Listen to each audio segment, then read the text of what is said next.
जेव्हा काही जागांवर चर्चा सुरू आहे आणि आपण आघाडीत आहोत तेव्हा आघाडी धर्म पाळणे ही सर्वांची जबाबदारी आहे।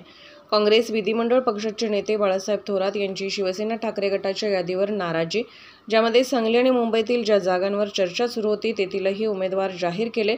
जेव्हा आम्ही त्या प्रलंबित जागांच्या संदर्भाने चर्चेत आहोत, काँग्रेसची त्या जागांबाबत आग्रही मागणी आहे, अजूनही त्यावर तोडगा निघालेला नाही। असे असतानाही त्या जागांवरून उमेदवारी जाहीर करणे हे योग्य नाही। आघाडी धर्माचे पालन सगळ्यांनीच केले पाहिजे असे माझे मत आहे। अजूनही वेळ गेलेली नाही, शिवसेनेने या जागांवर फेरविचार करावा। शेवटी आघाडी धर्म म्हणून काही गोष्टीची काळजी आम्ही तिघांनी घेतली पाहिजे आणि आमच्या मित्रांनी घेतली पाहिजे। दुर्दैवाने ती घेतलेली दिसत नाही, ही वस्तुस्थिती आहे। ठीक आहे ना, आमचा आग्रह आहेच आहे आणि त्यामुळे दिल्लीला सुद्धा वस्तुस्थिती आम्ही कळवलेली आहे, काय परिस्थिती आहे ही कळवलेलं आहे। विश्वजित कदम आणि काही त्यांचे सहकारी हे गेले असतील दिल्लीला, ही परिस्थिती सांगतील, ते दिल्लीतून मार्गदर्शन घेतील। आव्हान तर आमचं आहेच आहे, अजूनही काही वेळ गेलेली नाही, अजूनही एकत्र बसलं पाहिजे, मार्ग काढले पाहिजे। मी आता शिवसेनेने जाहीर केली यादी किंवा वंचितने आज निर्णय काही घेतला, या सगळ्यांच्या बाबतीत फेरविचार करणं आणि आघाडी म्हणून आम्ही पुढे जाणं ही काळाची गरज आहे।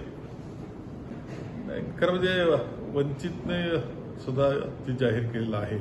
आमचा सातत्यानं आघाडी म्हणून सुद्धा आग्रह राहिलेला आहे की वंचितने आमच्या समवेत राहावे।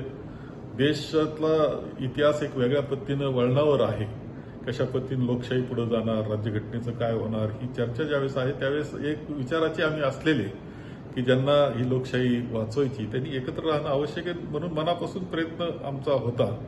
काँग्रेस म्हणून सुद्धा आम्ही त्यामध्ये पुढाकार घेतलेला होता, त्यांनी जाहीर केलेलं आहे। आता एकत्र आम्ही बसू, त्यावेळेस यावर आघाडी म्हणून एकत्र बसू, त्यावेळेस चर्चा होईल। आज शिवसेना उद्धवजींच्या शिवसेनेने यादी जाहीर केलेली आहे।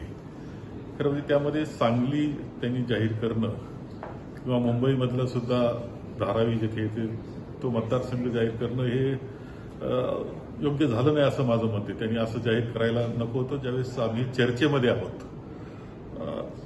यामध्ये शेवटी एकत्र ज्यावेळेस आम्ही आघाडी आहे, तो आघाडी धर्म असतो आणि तो सर्वांनीच पाळला पाहिजे। त्यामुळं त्यांनी हे जागा जाहीर करणं योग्य नाही। आमचा आजही आग्रह या जागेसाठी आहे, एवढंच नाही तर भिवंडीच्या जागेसाठी सुद्धा आमचा आग्रह आहे आणि या बाबतीत जे जाहीर केलं आहे त्या बाबतीत शिवसेनेने फेरविचार करावा असे मी म्हणेल।